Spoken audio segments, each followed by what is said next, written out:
Hi there, Andy Ron here from Montana Land Source. I'm filming this week's Montana Land Report from the road. Again, it is June 14th, 2023. I'm heading up to Lavina, Montana for the 2023 Ag Lenders Range School, which is being hosted by the Lafelt Ranch. The Ag Lenders Range School has been going on for, I think, 30 years. It's a great event that takes care of continuing ed credits for appraisers and brokers. And even though I don't think the lenders have the same continuing ed requirements, a lot of lenders come for the benefit. As far as being out on the ground, it's the best continuing ed and funnest continuing ed you'll ever do. So really looking forward to being on the Lafelt Ranch for the next couple days. It's been a pretty active week in the Montana land market. We've seen a total of 34 property updates over the past 7 days, 13 new listings, which is quite a healthy amount. In addition to that, 10 price changes, which is a very high amount. And I believe all those price changes are price reductions. I think we're continuing to see what I have been calling a correction or just a stabilization of the market, which, as an appraiser, I am glad to see.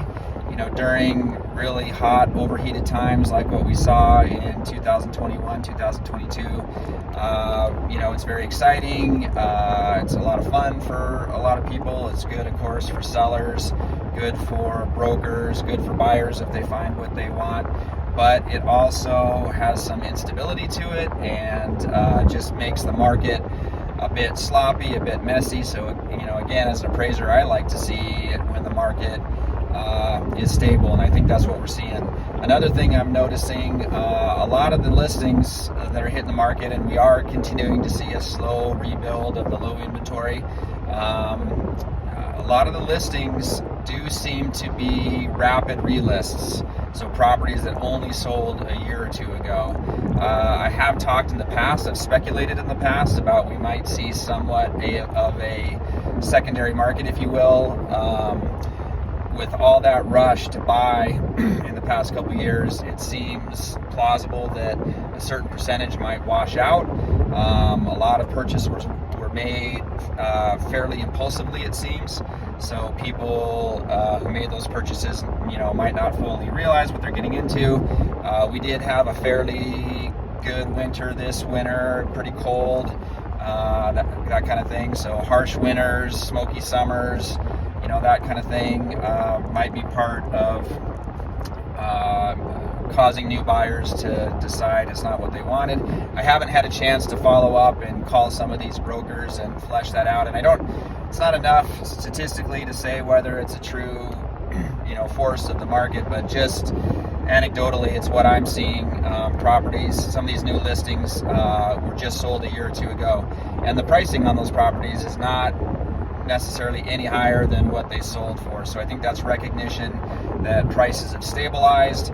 If you look at the market stats on Montana Land Source, actually, and again, you need to understand this is collected for the entire state for all property sizes, so it's really kind of a conglomerate number, not necessarily reflective of any one property type or area, but we're seeing a decrease on average of land values, per acre land values, the median across the state since over the last 2 years. So we're starting to see, and I just consider that some correction.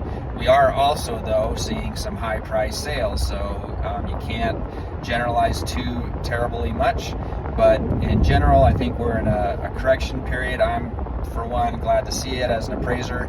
I think the price reductions are a reflection of that, and just people coming to a better understanding of market value. You could say we've tested the market a bit and maybe reached the limit, and now reaching some adjustment in that. And one of the problems when we don't have that sort of stability, we have a problem historically in Montana with sellers' expectations. That can cause problems for sellers and everyone involved. It's particularly hard to see and watch in the situation where you have family estates and that kind of thing, where you have an old-time multi-generational family ranch ownership, farm ranch ownership that does need to transition. It's time. The next generation is not taking over, that kind of thing. But if you've got multiple siblings, and especially if some are off-site, it just can cause trouble with when people need to get things done in terms of the land market. So I, for one, am happy when there's some stability, there's some price stability. I just think it works well better for everybody. So I think that's what we're seeing. So thanks everybody for watching, and we will see you next week.